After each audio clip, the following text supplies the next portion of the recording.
नमस्कार फ्रेंड्स। भारतवर्ष का भौगोलिक दृष्टिकोण से झारखंड 16वां राज्य है और हेल्थ के दृष्टिकोण से जो NHM भारत सरकार की एक संस्था है जो बताती है कि हम पूरे भारतवर्ष में 13वें पोजीशन पे हैं सारे सुविधाओं को देखते हुए। जब कोविड हुआ तो कोविड में हमारे झारखंड के स्वास्थ्य मंत्री श्री बन्ना गुप्ता जी ने वो काम करके दिखाया जो पूरे भारतवर्ष में पूरे भारत के स्वास्थ्य मंत्रियों ने इनका अनुकरण किया, क्योंकि ये पब्लिक फ्रेंडली होने के साथ साथ एक ऐसा सिस्टम इन्होंने बनाया था जिससे कि पेशेंट तक डायरेक्ट हेल्थ सुविधा और पेशेंट को विदाउट एनी हिंड्रेंस रुकावट डायरेक्ट हेल्थ सर्विसेज प्रोवाइड किया जा सके। इसीलिए आज बन्ना गुप्ता हमारे पूरे झारखंड ही नहीं पूरे भारतवर्ष में 1 to 10 में गिने जाने वाले स्वास्थ्य मंत्री हैं। गुप्ता जी, आपको जोहार परिचर्चा में बहुत बहुत स्वागत है। जी नमस्कार। आप झारखंड के तो हमारे गौरव है ही हैं, भारतवर्ष में भी आपने एक मिसाल कायम किया था। आज झारखंड में मैं देखता हूं कि जो यहाँ जिस शहर से आप बिलोंग करते हैं उस शहर से कई एक मुख्यमंत्री प्रोवाइड किए, नाम किया, लेकिन इस शहर को अगर देखा जाए जो मिनी इंडिया कही जाती है, इसमें न स्वास्थ्य की सुविधाएं बेहतर थी, न नेशनल हाईवे, न कुछ ऐसी हेल्थ सर्विसेज और बहुत सारी ऐसी दिक्कतें जिसको आपने अपने काम में लिया, अपने मोटो में लिया, मिशन में लिया और आपने लगभग 1100 करोड़ रुपए का प्रोजेक्ट तुरंत पास किया। तो ये पब्लिक के लिए जो आपने काम किया है और हमेशा करते आए हैं, इसके पीछे का क्या उद्देश्य है और आप आगे का क्या विजन देखते हैं स्वास्थ्य और ट्रांसपोर्टेशन को लेकर के? देखिए, सबसे बड़ी बात है कि जमशेदपुर शहर, ये शहर जमशेद जी नौसेरवान जी टाटा ने सपनों का शहर बनाया था जी। इस शहर को विश्वव्यापी सुविधाएं प्रदान हो ऐसी सोच के साथ टाटा स्टील की स्थापना की थी। जमशेदपुर शहर में हमारे शहीद निर्मल महतो ने जन्म लिया। जमशेदपुर शहर एक ऐसा शहर जहां सभी लोग प्रेम विश्वास के साथ रहने वाले प्रबुद्ध लोग हैं और यहाँ देखिए डेंसिटी बहुत है, घनत्व बहुत है और विविधता में एकता का यह शहर, बहुत जगह से लोग आके यहाँ बसे हैं। तो सब जगह का एक कल्चर भी यहाँ है और सब जगह के लोग भी हैं और हम लोग भी अदा कदा जब जाते हैं महाराष्ट्र को, नागपुर को, या फिर हम जाते हैं आपको बंगाल में या कहीं और जाते हैं तो देखते हैं हमेशा फ्लाईओवर वगैरह दिखता है जी। और फ्लाईओवर ना सिर्फ खूबसूरती का माध्यम होता है बल्कि फ्लाईओवर एक आवश्यकता का एक बड़ा सशक्त माध्यम है जो आज की वर्तमान जरूरत है। तो आज जो है फ्लाईओवर का निर्माण हम लोगों के लिए आवश्यकता था, इसलिए फ्लाईओवर को हम लोगों ने माननीय मुख्यमंत्री जी से निवेदन किया और जमशेदपुर में फ्लाईओवर का जो है टेंडर हो चुका है और बहुत जल्दी इसका जो है शिलान्यास भी होगा। इसी के साथ साथ 434 करोड़ रुपया में हमारा MGM अस्पताल का भी काम चालू हो चुका है। 71 करोड़ रुपया में हमारा बस स्टैंड जो है अंतर्राज्यीय बस पड़ाव का भी जो है वो स्वीकृति मंत्री परिषद ने दे दी है और वो भी काम जो है जल्दी धरातल पर चालू हो रहा है। तो इसी के साथ 100 बेड के 2 अस्पताल भी हैं, 50 बेड का अस्पताल है, 30 बेड का अस्पताल है। लगातार हम लोगों का प्रयास चल रहा है कि हम लोग जमशेदपुर में जो एक जमशेदपुर के लोगों की एक पहचान है, क्योंकि ये जमशेदपुर शहर पूरे हिंदुस्तान में एक नाम है, एक पहचान है और एक सम्मान है। तो इस पहचान, सम्मान, नाम को कम नहीं हो और ये और व्यापक हो, भव्य हो, इसकी भव्यता बनी रहे और लोगों की समरसता बनी रहे, इसके सोच के साथ हम आगे बढ़ रहे हैं। और ये अलग सी बात है कि जब आगे बढ़ रहे हैं तो परमात्मा भी साथ दे रहा है। तो मैं समझता हूँ कि अच्छी नीयत से काम करने से भगवान भी खड़ा हो जाता है, साथ देता है। तो निश्चित तौर पर काम आगे बढ़ रहे हैं और जमशेदपुर के लोगों को बहुत अच्छी व्यवस्थाएं मिलने जा रही हैं और इसके लिए मैं समझता हूँ कि जमशेदपुर की वो महान जनता है जिस महान जनता ने हमारे जैसे एक गरीब के बेटा को, चाय और सिंगाड़ा बेचने वाले के बेटा को अपना प्रतिनिधित्व दिया, अपना सेवक के रूप में चयन किया, तो मैं उस महान जनता को प्रणाम करता हूँ। जी मंत्री जी, बहुत बड़े ऐसे ऐसे मिशन हैं जो आपके सामने हैं और आप रत्न हैं, इसमें कोई दो राय नहीं, क्योंकि जो काम आपने ठान लिया है करने को उसको पूरा किया है। आपने जब शपथ लिया था तो उस समय दो बातें कही थी जो कि पूरी दुनिया सुन रही थी और खासकर भारत के लोग। सबसे पहला कहा था आपने कि स्वास्थ्य की दृष्टिकोण को और उसके इंफ्रास्ट्रक्चर को मैं इतना मजबूत कर दूंगा कि आने वाले दिनों में 50 साल तक लोगों की आवश्यकताएं पूरी होती रहेंगी, दिक्कत नहीं होगी। और मैं स्वास्थ्य की सुविधाओं को गांव तक लेके जाऊंगा।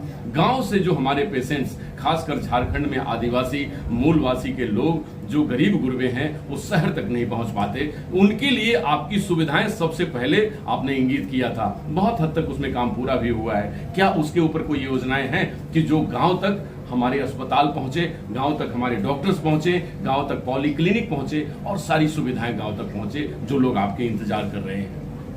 देखिए, सबसे पहली बात थी कि स्वास्थ्य में एक अभूतपूर्व बदलाव की आवश्यकता थी, और मैं तो ये मानता हूँ कि स्वास्थ्य एक ऐसी दिशा और दशा है जिसमें प्रत्येक दिन कुछ न कुछ आपको करना पड़ेगा जी। क्योंकि अब जिस तरीके से नई नई बीमारियां आ रही हैं, नई नई चीजें आ रही हैं, उसमें आपको दिन प्रतिदिन स्वास्थ्य की दिशा दशा को मजबूत करना होगा। उसी के मद्देनजर, उसी के दृष्टिगत हम लोगों ने जितने सब सेंटर हैं उसको मजबूत करने का काम किया। और सबसे बड़ी समस्या ये आ रही थी कि हमको मैन पावर का अभाव था, और उसके लिए अभी हम लोगों ने 200 जो है आयुष चिकित्सकों को हम लोगों ने नियुक्ति पत्र दिया। 193 के करीब हम लोगों ने अभी MBBS डॉक्टरों को नियुक्ति पत्र दिया है। 256 के करीब हमने JPSC में अधियाचना दी है, वो भी चिकित्सक जल्दी हमको मिलने जा रहे हैं। और इसी के साथ साथ हमने जो है हमारा CHO वगैरह की भी नियुक्ति हमने बड़े पैमाने पर करने का काम किया है। और साथ में जो हमारे सब सेंटर हैं, PSC है, CSC है, उनको कैसे हम चुस्त करें, दुरुस्त करें। अनुमंडल अस्पताल हैं, जिला अस्पताल हैं। जिला अस्पताल में विशेष करके एक समय ऐसा था, कोविड-19 का दौर था, हमारे राज्य में जितने भी हम सैंपल कलेक्ट करते थे उनको भुवनेश्वर ले जाते थे, साथ ही में भुवनेश्वर के साथ हम कलकत्ता ले जाते थे, और हमारे यहाँ एक भी RT-PCR लैब स्थापित नहीं था। आज जो है माननीय मुख्यमंत्री जी के नेतृत्व में हम लोगों ने 21 RT-PCR लैब स्थापित करने की प्रक्रिया पूरी कर ली है, जिसमें करीब 15 RT-PCR लैब हमारे काम करने लगे हैं। आपको याद होगा कि जब कोविड-19 था तो हमारे बैकलॉग बहुत हो जाते थे। हम लोगों ने 298 के करीब ट्रूनेट मशीन भी हमने लगाने का काम किया। इसी के साथ साथ बेहद जो है विशेषज्ञता वाली मशीन जो है कोबास 6800 दो जगह लगा दिया। लोग कहते थे कि भाई जीनोम सीक्वेंसिंग की बड़ी बात होती थी, और इसको लेके आप जैसे पत्रकार भाई भी सरकार की बड़ी खींचतान करते थे। हमने जीनोम सीक्वेंसिंग की भी मशीन लगा दी। आज हमारे पास जो है 1447 ICU के बेड सुरक्षित हैं। आज हमारे पास 11335 ऑक्सीजन के बेड सुरक्षित हैं। आज हमने जो है पीकू नीकू को मजबूत कर लिया है। तो हमारा ये कहना है कि 122 हमारे पास BSA प्लांट है, और इसलिए हम लोग हर तरीके से अपने आप को चाक चौबंद कर रहे हैं। चूंकि दूध का जला हुआ आदमी मट्ठा को भी फूंक कर पीता है। भगवान ना करे कि कभी फिर जो है कोविड जैसा दंश झेलना पड़े, लेकिन उस दंश के दुख और दर्द अभी भी हमारे स्मृति पटल पर हैं। इसलिए हम लोग उसके विरुद्ध में अभी तक हम बस युद्ध के मैदान में समझिए डटे हुए हैं। जी मंत्री जी, सेकंड लास्ट नोट पे हम लोग हैं कि ग्रामीण अर्थव्यवस्था जो झारखंड की है बहुत कमजोर है, और उसमें आपने जो हेल्थ सुविधाएं या भी मुख्यमंत्री स्वास्थ्य योजना या बहुत सारी ऐसी योजनाएं हैं जो आपसे विभाग से रन होती है, लेकिन टेक्निकल कुछ दिक्कतें उसमें लोगों के सामने आ रही हैं। जैसे किसी के सामने कुछ प्रमाण पत्र की दिक्कत आ रही है, किसी के सामने अनेक तरीके के पेपर वर्क की समस्याएं आ रही हैं। तो उस ग्रामीणों को या उन लोगों को दिक्कतें आ रही हैं, क्या उसको ठीक करने के लिए क्या आप कुछ कदम उठा रहे हैं या क्या उस पर कार्रवाई हो रही है? देखिए, बहुत सारी ऐसी चीज़ें हैं जो जब भी आप गांव की बात तो छोड़ दीजिए, हम शहर में भी जब भी हम शहर में भी घूमते हैं तो शहर के इलाके में भी हम ये देखते हैं कि बहुत सारी हमारी वृद्ध माँ हैं, विधवा माँ हैं, जो अपने राशन कार्ड के लिए परेशान है, वृद्धा पेंशन के लिए परेशान है, विधवा पेंशन के लिए परेशान है। और उसको लेकर भारत सरकार भी एक मानक तय किया हुआ था और स्टेट गवर्नमेंट ने भी। लेकिन हम लोगों की एक विस्तृत सोच है, और वो विस्तृत सोच ये थी कि हम लोगों ने जो एक मानक था उसको तोड़कर सर्वजन पेंशन स्कीम लागू कर दिया कि अब कोई भी ऐसा व्यक्ति नहीं होगा, कोई भी ऐसी हमारी माँ नहीं होगी, कोई भी हमारी विधवा बहन नहीं होगी जिसको किसी के सहारे की जरूरत होगी। उसको हमने विधवा और चाहे वो आयुष्मान का कार्ड हो, चाहे वो आपको जो है राशन का हो, पूरा का तरीके से हम लोगों ने सर्वजन पेंशन स्कीम चालू किया। गांव में हम अपने बच्चों को, चूंकि गांव हमारे बच्चों के अंदर बहुत पोटेंशियल है, तो वो अच्छा खिलाड़ी हैं, अच्छा तीर धनुष चलाना जानते हैं, अच्छा फुटबॉल खेलना जानते हैं, तो हमने पोटो हो खेल योजना लागू कर दिया। गांव की समृद्धि के लिए हम लोगों ने नीलांबर पीतांबर जल समृद्धि योजना लागू कर दी। उससे लोगों को जो है एक हरित क्रांति की तरह एक क्रांति हो रही है। पशुधन कैसे करके अच्छे से मिले, और चूंकि यहाँ एनीमिया की बहुत दिक्कतें होती थी, तो हम लोगों ने ग्रामीण व्यवस्था में हमारा पशुधन कैसे कारगर हो और पशुधन को पालकर लोग को कैसे प्रोटीन युक्त आहार प्राप्त हो, इसकी सोच के साथ हम लोगों ने पशुधन योजना को सरल करने का काम किया। और हमारी सरकार बहुत आडंबर और बहुत दिखावा और बहुत जो है पेपर में आना नहीं चाहती है। हम जो है विज्ञापनों पर सरकार नहीं चलाते हैं, हम जो कहते हैं वो करते हैं और कर के जनता के बीच में ला देते हैं कि साहब हमने कर दिया। हम वो नहीं करते हैं कि साहब जो है झूठा जो है वाहवाही लूटने के लिए और झूठी बात करने के लिए जो है हम प्रोपगंडा करते हैं, हम करके बताते हैं कि किया है। तो इसलिए हमारी सरकार जनता के लिए, जनता के द्वारा चुनी सरकार है, और जनता के हक और उसके अधिकार को संरक्षित करने के लिए गांव से लेके शहर, आपने गांव की बात की, हम शहर में भी हेल्थ एंड वेलनेस सेंटर ला रहे हैं। हम हेल्थ को भी जो है हेल्थ और वेलनेस सेंटर से जोड़ रहे हैं, और गांवों में अलग हम सब सेंटर सब बना रहे हैं। इवन हम लोगों ने नए बहुत सारे CHO जो है ये किए, CSC वगैरह का निर्माण 30 बेड का करने का काम किया है। बहुत जगह हम ट्रामा सेंटर बना रहे हैं, जितने हाईवे वगैरह हैं, गिरिडीह वगैरह जो NH से जुड़े हुए हैं, वहाँ ट्रामा सेंटर बना रहे हैं ताकि लोगों को, और इसी के साथ जो है हम ब्लड सर्कुलेशन मशीन जो है वो 24 जिले में कैसे लगेगी, इसकी भी व्यवस्था सुनिश्चित करने जा रहे हैं। जी मंत्री जी, लास्ट नोट पे हम लोग हैं जोहार परिचर्चा में, क्योंकि आपसे बात हो और पॉलिटिक्स की बात ना हो तो मजा नहीं आए दर्शकों को।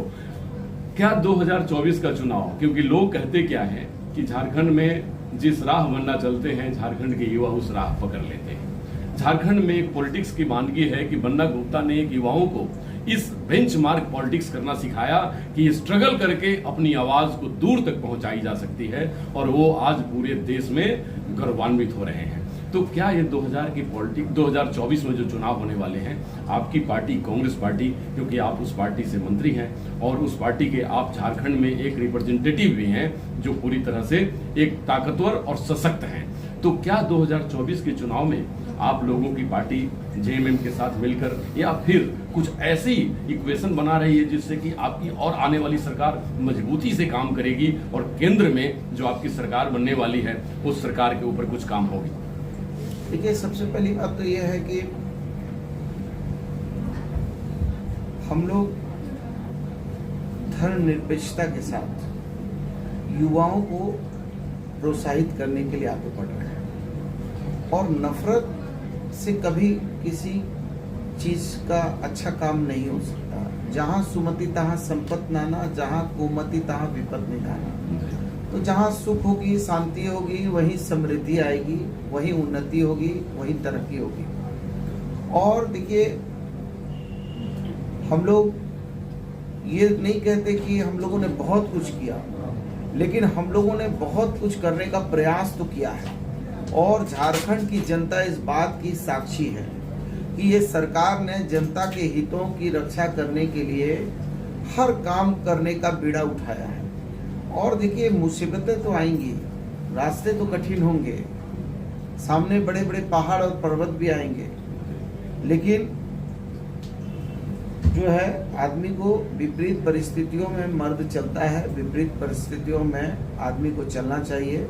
इसलिए आदमी जो है ना आगे बढ़ने का काम करता है। और मैं पूरी तरीके से आश्वस्त हूँ कि झारखंड के लोग भगवान बिरसा मुंडा के वंशज हैं, शरीफ लोग हैं। और हम लोग किसी से लड़ाई झगड़ा दंगा फसाद, ये इसको मारो, इसको पीटो, इसको तंग करो, उसको धर्म के नाम पर तोड़ो, इसको जोड़ो, हम ये जोड़ तोड़ की राजनीति से थोड़ा अपने को अलग पाते हैं।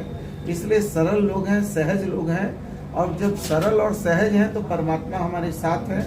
और मैं निश्चित तौर पर ये कह सकता हूँ कि झारखंड की उन्नति और समृद्धि के मार्ग को हम प्रशस्त कर रहे हैं, आगे प्रशस्त करेंगे। और किसी को न डरने की जरूरत है, न किसी को भयभीत होने की जरूरत है। हम मिलकर झारखंड चलाएंगे, प्रेम और विश्वास का झारखंड बनेगा। जी, बहुत बहुत धन्यवाद मंत्री जी जोहार परिचर्चा में। और आज जोहार परिचर्चा में मंत्री जी ने बताया कि झारखंड की विकास इसी तरह अविरल चलती रहेगी। झारखंड में पॉलिटिक्स में वो तब बदलाव, एक अमूल चूल परिवर्तन, मतलब विश्वास का, विकास का। और वो मंत्री जो स्वास्थ्य के दृष्टिकोण से अपने आप में एक बेहतर बेंचमार्क स्थापित किया हो, जिसकी दूसरे राज्यों में भी लोग एग्जाम्पल सेट करते हैं कि झारखंड का minister, health minister Banna Gupta ने ये काम किया और उसके आधार पे पॉलिसी बनाते हैं। तो इस तरीके से एक स्वास्थ्य के दृष्टिकोण से ही नहीं, पूरे राज्य के सर्वांगीण विकास के लिए इस तरह के मंत्री और इस तरह के व्यवस्था की आवश्यकता झारखंड को है। और हमें उम्मीद है कि आने वाली सरकार जो होगी, इस परिचर्चा का एक नमूना के तौर पे मैं कहूं कि आने वाली जो सरकार होगी इससे भी सशक्त और इस तरह के मंत्रित्व में काम करेगी और राज्य का विकास होगा। नमस्कार, डॉक्टर अनुज शर्मा के साथ।